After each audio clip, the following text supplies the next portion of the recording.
আপনি কি বাড়ির ছাদ ঢালাই দেবেন বলে কত টাকা খরচা হবে সেই নিয়ে চিন্তায় রয়েছেন বা কোনো আপনার আইডিয়া নেই যে কত টাকা খরচা হতে পারে? তো ভিডিওটি কিন্তু আপনার জন্য। নমস্কার বন্ধুরা, মাই কনস্ট্রাকশন সাপোর্ট ইউটিউব চ্যানেলে আপনার সবাইকে স্বাগত। আজকে চলে এসেছে নতুন ভিডিও নিয়ে।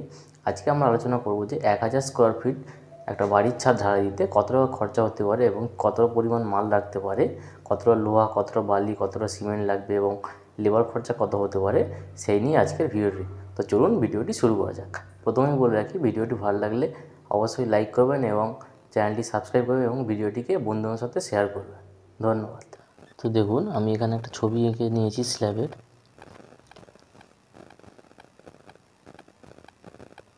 তো দেখুন, আমি এখানে লিখে নিয়েছি যে cost of slab casting for 1000 square feet slab. তো আমি এবার এটার হিসেব করব কীভাবে। দেখুন, প্রথমে আমি একটা স্ল্যাবের ছবি এঁকে নিয়েছি, সেখানে একটা 10 বাই 9.5 মিটারে, এটা কিন্তু মিটারে করেছি হিসেবের সুবিধার জন্য। 9.5 মিটার একদিকে 10 মিটার, এটা হিসেব করলে প্রায় 1020-25 স্কোয়ার ফিট এরকম আসবে। ঠিক আছে, আর এগুলোকে আমি বিমগুলো দেখিয়েছি। এদিকেও আপনার 4টে বিম রয়েছে আর ওইদিকেও 1 2 3 4 4টে বিম রয়েছে। এবারে আমাকে কি করতে হবে, প্রথমে বিমে যেহেতু ঢালাই করতে হবে, তার বিমের জন্যও আমাকে কংক্রিটটা ধরে নিতে হবে যে কতটা পরিমাণ কংক্রিট লাগবে। আর বিমটা আমি নিয়েছি, দেখুন একটা স্ল্যাবের ছবি এঁকেছি, তার মধ্যে বিমটা নিয়েছি 250 বাই 250 বিম, স্ল্যাব সমেত 250। তার মধ্যে 125 যেহেতু স্ল্যাব আছে, স্ল্যাবটা বাদ যাবে, তাহলে বাকি থাকলো 125 বাই 250। তো এটা কতটা কংক্রিট লাগবে সেটা দেখুন কীভাবে হিসেব করেছি। এইবার দেখুন, বিমের লেন্থ অফ বিম 10 মিটারের দিকে 4টে আর 9.5 মিটারের দিকে 4টে, তাহলে টোটাল আমার হলো 78 মিটার বিম। এবার ভলিউম অফ বিম বের করেছি, দেখুন 250 মাইনাস 125 থিকনেস, আর পুরুত্বটা তাহলে হলো 0.125 ইন্টু আপনার 78 ইন্টু 0.25, এটা চওড়া, তা বেরিয়েছে 2.43 m3। এবার ভলিউম অফ স্ল্যাবের ভলিউম কতটা সেটা কীভাবে বের করব, সেটা বের করব। দেখুন, আপনার দৈর্ঘ্য গুণিত প্রস্থ গুণিত পুরুত্ব। দৈর্ঘ্য 10, আপনার প্রস্থ 9.5, পুরুত্ব 0.125 বা 5 ইঞ্চি, বেরিয়ে গেল দেখুন 11.875। তার টোটাল হয়ে গেল আপনার স্ল্যাবের ভলিউম এটা, আর আপনার বিমের ভলিউম 2.43, টোটাল হয়ে গেল 14.305। এটা রাউন্ড আপ করে আমি ধরে নিয়েছি 14.5 m3। এবারে কোয়ান্টিটি অফ স্টিল, ঢালাই করতে গেলে কতটা লোহা লাগবে সেটাও কিন্তু আমাকে খরচার মধ্যে ধরতে হবে। তো সেটা ধরার জন্য দেখুন আমি করে নিয়েছি যে টোটাল ভলিউম অফ কংক্রিটের আপনার রেসিডেন্সিয়াল বাড়িতে সাধারণত 0.8% লোহা ধরে থাকে। তাই আমি 0.8% থেকে 1%, এর বেশি হয় না সাধারণত। আমি 0.8% ধরে নিয়েছি, তাহলে 14.5 ইন্টু 0.008, অর্থাৎ আপনার হলো গিয়ে 0.116 m3 লোহা লাগবে। এবার লোহা তো আমি m3 কিনবো না, আমি কিনবো যেহেতু কিলোতে, তার জন্য এটাকে কিলোতে আমাকে কনভার্ট করতে হবে। সেটা করার জন্য কি করতে হবে, যত m3 লোহা তার সাথে 7850 কিলো গুণ করতে হবে। গুণ করলে দেখুন বেরিয়েছে 910 কিলো। এটা আমি রাউন্ড আপ করে 1000 কিলো লোহা ধরে নিয়েছি। এবার চলে আসবো আপনার সিমেন্ট আর বালি আর পাথরের হিসেবে। এখানে দেখুন আমি ঢালাইয়ের রেশিও ধরে নিয়েছি 1:1.5:3 ইকুয়াল টু 5.5। টোটাল অনুপাতটা এটা হিসেবের কাজে লাগবে। তাই এখানে দেখুন কোয়ান্টিটি অফ সিমেন্ট 21.75 ইন্টু 1/5.5।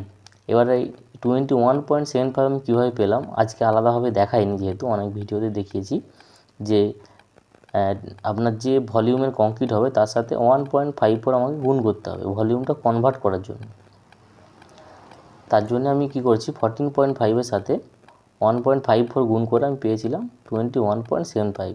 তার সাথে আমি কি করলাম, যে যত ভাগ সিমেন্ট তা ডিভাইডেড বাই অনুপাতের যে যোগফল সেটা আমি তার সাথে ভাগ করেছি। করার পর আমি পেলাম কত, 3.95 m3। এটাকে আমি m3 যেহেতু সিমেন্ট কিনবো না, আমাকে কনভার্ট করতে হবে ব্যাগে কনভার্ট করার জন্য আমাকে করতে হবে কি, যে যত m3 সিমেন্ট তাকে 0.347 দিয়ে 0.0347 দিয়ে আমাকে ভাগ করতে হবে, কারণ এক ব্যাগ সিমেন্ট সমান 0.0347 m3। আমি ভাগ করে পেয়েছি 113 ব্যাগ। তাহলে আমি সিমেন্টের হিসেবটা পেয়ে গেলাম এখানে। এরপর চলে আসবো কোয়ান্টিটি অফ স্যান্ড কতটা লাগবে। স্যান্ডের কোয়ান্টিটি বের করার জন্য দেখুন সেম টোটাল যে আপনার অনুপাত রয়েছে আপনার যত ভাগ বালি রয়েছে 1.5 ভাগ, এখানে দেখুন 1.5 বাই 5 টোটাল অনুপাত ইন্টু 21.75 কংক্রিটের যেটা ভলিউম হয়েছে, গুণ করে আমি পেলাম 5.93 m3। এর সাথে আমি যেহেতু বালি কিনবো সিএফটিতে, সেটাকে আমি সিএফটিতে কনভার্ট করার জন্য যত m3 বালি তার সাথে আমি 35.28 দিয়ে গুণ করে পেলাম 208 সিএফটি। আমি এটা রাউন্ড অফ করে ধরে নিয়েছি 250 সিএফটি, কারণ বালিতে অনেক ময়েশ্চার থাকে, বাল্কিংও থাকে, ওয়েস্টেজ হয়, তার জন্য আমি ধরে নিয়েছি 250 সিএফটি আমার বালি লাগবে। এবার আমি চলে যাব স্টোন চিপসে বা পাথরে। পাথর কতটা লাগবে, যেহেতু পাথর ছিল আপনার 3 ভাগ, তো 3 দিয়ে আমি এখানে 3/5 টোটাল আপনার যেটা রয়েছে বাই 5.5 ইন্টু 21.75, এটা আমি গুণ করে পেয়েছি 11.86 m3। এবারে 11.86 m3কে আমি আবার সেমি কনভার্ট করেছি, এখানে দেখায়নি আর। 35.28 দিয়ে আমি গুণ করার পর আমি পেলাম কত, 418 সিএফটি। এটাকে আমি রাউন্ড আপ করে ধরে নিয়েছি 450 সিএফটি। তাহলে এবারে আমাকে যেতে হবে কস্ট অফ মেটেরিয়াল, যে কত টাকা মেটেরিয়ালের পারপাসে আমার খরচা হবে। এখানে দেখুন সিমেন্ট 113 ব্যাগ আমি 380 টাকা করে ধরেছি, 42,940 টাকা হয়েছে। স্যান্ড আমি 250 সিএফটি 60 টাকা করে ধরেছি বালির প্রতি সিএফটি, তাতে আমার 15,000 টাকা হয়েছে। পাথর আমি 80 টাকা করে সিএফটি ধরেছি, 450 সিএফটি হয়েছে আমার 36,000 টাকা। এবং স্টিল বা লোহা বা আপনি রড যাই বলুন, সেটা আমি ধরেছি 70 টাকা করে কিলো, ব্র্যান্ডেড লোহা ধরে নিয়েছি, 1 টন বা 1000 কিলো, তাতে আমার হয়েছে বা 10 কুইন্টাল যা বলবেন 70,000 টাকা। টোটাল হলো 1,63,940 টাকা।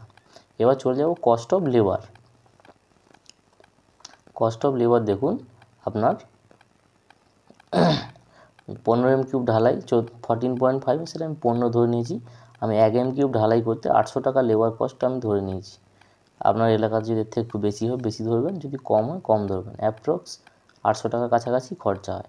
তাতে আমার হলো কি 12,000 টাকা লেবার কস্ট। আর রেনফোর্সমেন্ট বাইন্ডিং করার জন্যে আমি ধরে নিয়েছি আপনার 8 টাকা প্রতি কিলো, তাতে আমার হয়ে দাঁড়িয়েছে 8,000 টাকা লেবার খরচা রড বাঁধার জন্য এবং ঢালাই করার জন্য 12,000, তাহলে হলো গিয়ে 20,000 টাকা।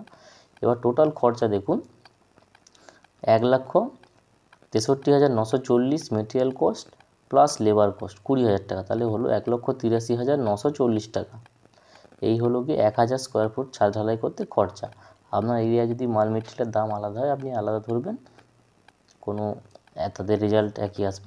এটা করলে আপনি একটা আইডিয়া পেয়ে যাবেন যে পার স্কোয়ার ফুটে কত খরচা হবে, সেটাও একটা আপনার আইডিয়া হয়ে যাবে। তো পার স্কোয়ার ফুট যদি ভাগ করা যায় এটা হবে 183.94, বা আপনি 190 টাকা ম্যাক্সিমাম ধরে নিতে পারেন, 183 টাকা পার স্কোয়ার ফিট আপনার খরচা হবে রড বাঁধা থেকে শুরু করে রড কিনা সব কিছু নিয়ে। তো ভিডিওটি ভালো লেগে থাকলে অবশ্যই ভিডিওটি লাইক করবেন এবং বন্ধুদের সাথে শেয়ার করবেন এবং চ্যানেলটিকে সাবস্ক্রাইব করতে ভুলবেন না। Thank you.